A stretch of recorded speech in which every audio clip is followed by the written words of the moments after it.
देखिए, मुझे लगता है कि वो लगातार प्रधानमंत्री खुद को ये टक्कर में मान करके लगातार उन्हीं पर हमले करते हैं।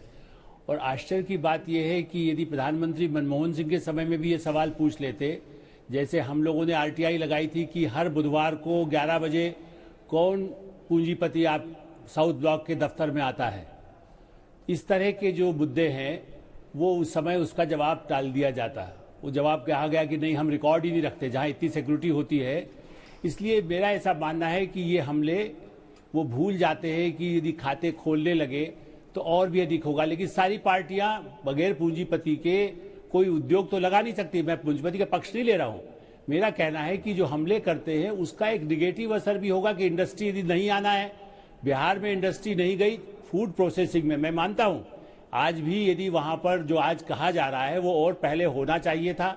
जहां लीची वाले क्षेत्र मुजफ्फरपुर जैसी जगह है या जहां पर वो वाल्मीकि नगर में भी गए हैं, चाहे उनकी साथ की सरकार रही हो या मोदी जी की सरकार रही हो, उनके नीचे मंत्रियां या प्रदेश की सरकारों ने फूड प्रोसेसिंग है। लीची के लिए आश्चर्य की बात होगी, एक लाइन में कहूंगा, इसी इलाके में सबसे पहले कारपोरेट उन लोगों ने खरीदा लीची के लिए। सारा जो प्रयोग अब किसानों के लिए जो कहा गया है वो पहले वहां कुछ एरिया जो चुन के गए थे उनकी सरकार में भी और पिछली सरकार में। तो इसलिए ऐसा नहीं है कि जो पहले किया गया वो आज हो रहा है या नहीं हो रहा है। पहले किया गया वो भी आज हो रहा है, उसके कुछ फायदे मिले हैं और आगे भी मिल सकते हैं। लेकिन ये दुर्भाग्य है कि हमारे देश में जो शीर्ष पार्टी है कांग्रेस, जो सबसे राजीव गांधी के समय तक कितनी प्रमुख पार्टी थी, आज उसको दूसरों के भ्रष्टाचार के उनके साथ लेकर के राहुल गांधी को केवल अपने कुछ लोगों को बचाने की कोशिश करना पड़ रही है, वरना और भी अधिक उनके लिए मुश्किल होती, क्योंकि उनको जातिगत सहारा चाहिए तेजस्वी यादव का, और इसलिए वो केवल प्रधानमंत्री को निशाना बनाते हैं।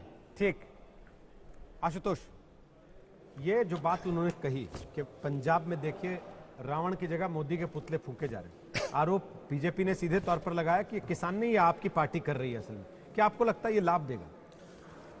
नहीं, राजनीति के अंदर एक दूसरे के ऊपर आरोप प्रत्यारोप तो लगाएंगे, एक दूसरे के ऊपर हमले भी होंगे। और राहुल गांधी पिछले 3-4 सालों से लगातार नरेंद्र मोदी पर सीधे हमले कर रहे हैं। बाकी नेता जो है इसमें बचते हैं, लेकिन राहुल गांधी ने इसमें कभी कोई कसर नहीं की। और इस वजह से पार्टी के अंदर भी लोग कहते हैं कि आप मोदी पर सीधे हमले मत करिए, लेकिन राहुल गांधी लगातार सीधे हमले करें।